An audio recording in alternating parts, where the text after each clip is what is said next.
नमस्कार।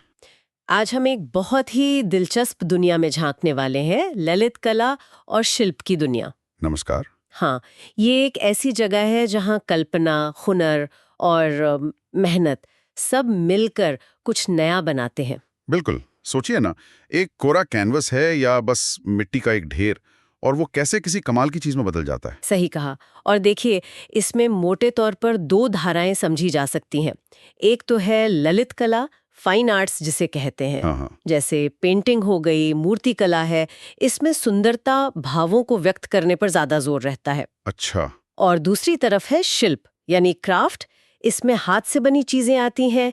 ये चीजें उपयोगी भी हो सकती हैं, घर सजाने के काम भी आ सकती हैं। जैसे मिट्टी के बर्तन या बुनाई, इस तरह की चीजें। बिल्कुल, मिट्टी के बर्तन, टेक्सटाइल्स, लकड़ी का काम, और दोनों में ही, चाहे फाइन आर्ट हो या क्राफ्ट, आपकी क्रिएटिविटी और आपका तकनीकी हुनर दोनों बहुत अहम है। तो अगर कोई छात्र है जिसे रंगों से खेलना पसंद है या अपने हाथों से कुछ बनाना अच्छा लगता है, तो ये सवाल मन में आता ही है कि क्या इसे बस एक शौक समझे या इसमें करियर बनाने के बारे में भी सोचा जा सकता है। हाँ, ये बहुत अहम सवाल है और जरूरी भी। देखिए, सबसे पहली बात तो ये है कि ये फील्ड आपको अपनी कल्पना को, अपने अंदर के भावों को बाहर निकालने की पूरी आजादी देती है। खुद को अभिव्यक्त करने का जरिया। बिल्कुल। और जब आप कुछ बनाते हैं ना, तो उससे एक अलग ही तरह की खुशी मिलती है, गहरी संतुष्टि। शायद ये चीज बाकी कई फील्ड्स में इतनी ना मिले। ये तो हुई व्यक्तिगत संतुष्टि की बात। हाँ, पर ये सिर्फ यहीं तक नहीं है। इसका एक बड़ा सांस्कृतिक पहलू भी है। अपनी कला, अपनी परंपराएं, उनको जिंदा रखने का, आगे बढ़ाने का एक जरिया है। सांस्कृतिक संरक्षण, ये दिलचस्प है। लेकिन आजकल की जो इतनी तेज दुनिया है, टेक्नोलॉजी का जमाना है, इसमें हाथ के हुनर की, इन पारंपरिक चीजों की क्या कोई प्रैक्टिकल वैल्यू भी है, मतलब बाजार में? अरे बिल्कुल है।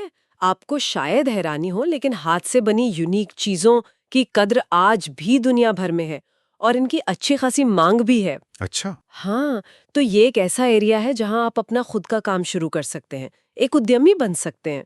सोचिए, जो आपका जुनून है उसी को अपना प्रोफेशन बना लेना। ये तो बहुत अच्छी बात है, मतलब सिर्फ शौक नहीं, एक प्रॉपर करियर पाथ हो सकता है। बिल्कुल, आसान नहीं होता हमेशा, लेकिन संभव जरूर है। तो ये जानना जरूरी है छात्रों के लिए।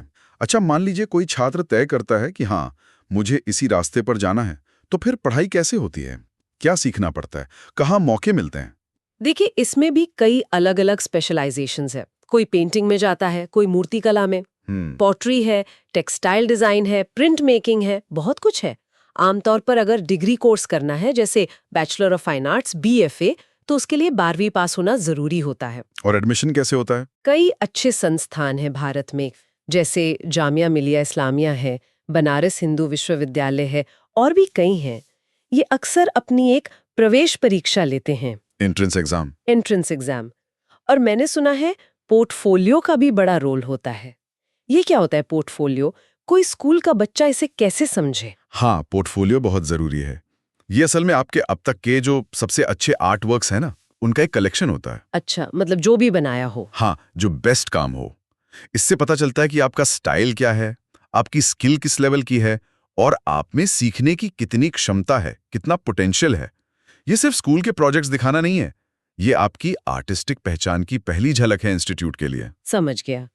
तो मान लीजिए एडमिशन हो गया। अब कोर्स में क्या होता है? क्या बस स्टूडियो में बैठकर पेंटिंग या मूर्तियां ही बनानी है, या कुछ और भी? नहीं नहीं, उससे कहीं ज्यादा होता है।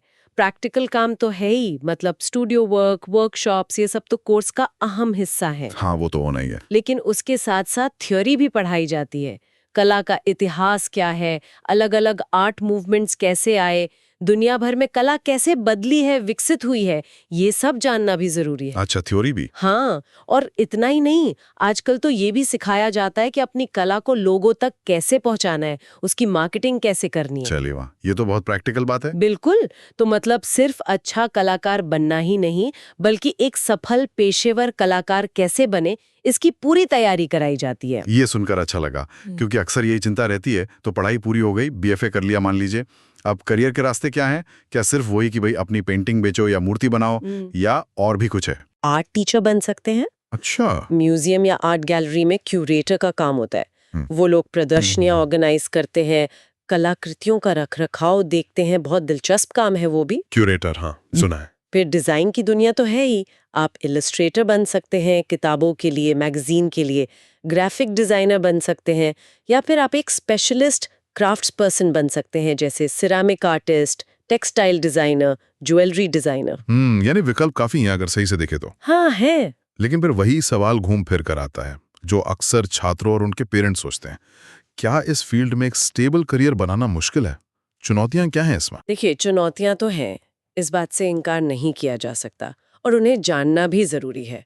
सबसे पहली बात, कंपटीशन काफी है, क्योंकि ये एक ऐसा क्षेत्र है जहां टैलेंट और पैशन वाले लोग आते हैं, तो अपनी जगह बनाना थोड़ा मुश्किल हो सकता है शुरू में। सही बात है। दूसरी बात, शुरुआत में हो सकता है इनकम उतनी रेगुलर ना हो जितनी शायद कुछ और ट्रेडिशनल प्रोफेशनल्स में होती है। थोड़ी आर्थिक अनिश्चितता रह सकती है। हाँ, ये एक बड़ी चिंता होती है। और तीसरी और शायद सबसे अहम चुनौती ये है कि आपको लगातार सीखते रहना पड़ता है। नई तकनीकें, नए ट्रेंड्स, आर्ट मार्केट कैसे बदल रहा है, आपको अपडेट रहना पड़ता है। इसमें बहुत ज़्यादा डेडिकेशन और जुनून चाहिए, धैर्य भी चाहिए। समर्पण और जुनून। तो इन चुनौतियों से निपटने के लिए अगर कोई इसमें करियर बनाना चाहता है तो क्या करें? कुछ टिप्स? कुछ बेसिक चीजें हैं जो हमेशा काम आती हैं। पहला, अपनी स्किल पर लगातार काम करते रहें, प्रैक्टिस कभी ना छोड़ें, अपने हुनर को मांझते रहें। Skill development. बिल्कुल। दूसरा, नेटवर्किंग, ये बहुत जरूरी है।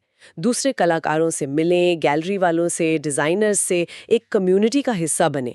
आइडियाज एक्सचेंज होते हैं, मौके मिलते हैं। हाँ, कॉन्टैक्ट्स बनाना। तीसरा, आज का जमाना डिजिटल है, तो अपनी ऑनलाइन प्रेजेंस बनाएं, सोशल मीडिया पर अपना काम दिखाएं, अपनी वेबसाइट या ऑनलाइन पोर्टफोलियो बनाएं। इससे आपका काम दुनिया भर में लोगों तक पहुंच सकता है। डिजिटल उपस्थिति, हाँ, ये तो आजकल हर फील्ड में जरूरी हो गया है। बिल्कुल। और आखिर में अपना जुनून बनाए रखें। उतार चढ़ाव आएंगे, पर अगर आप अपने काम से प्यार करते हैं तो आप लगे रहेंगे। बहुत अच्छी सलाह है। तो कुल मिलाकर हम ये कह सकते हैं कि ललित कला और शिल्प का क्षेत्र सिर्फ रंग भरने या मिट्टी को आकार देने तक ही सीमित नहीं है। कहीं ज्यादा है। हाँ, ये अपनी रचनात्मकता को आवाज देने, अपनी संस्कृति से जुड़ने और एक बहुत ही यूनिक, एक अलग तरह का करियर बनाने का मौका देता है। शायद ये खुद को खोजने की एक यात्रा भी है। बिल्कुल सही कहा आपने। और यहीं पर हम अपने श्रोताओं के लिए एक सवाल छोड़ जाते हैं सोचने के लिए, जरूर, कि आज की जो ये इतनी तेज रफ्तार डिजिटल दुनिया है, इसमें पारंपरिक शिल्प की, हाथ के हुनर की क्या जगह है, क्या भूमिका हो सकती है उसकी, या फिर ये सोचें कि किसी की व्यक्तिगत रचनात्मकता, उसका पर्सनल पैशन, वो पेशेवर सफलता में कैसे बदल सकता है। बहुत गहरे सवाल हैं ये, सोचने पे मजबूर करते हैं। खैर, अगर आज की ये बातचीत आपको जानकारी भरी और उपयोगी लगी हो तो इसे लाइक जरूर करें और हमारे चैनल को सब्सक्राइब भी कर लें, ताकि आप आगे भी इस तरह की ज्ञानवर्धक चर्चाओं से जुड़े रहें। धन्यवाद। धन्यवाद।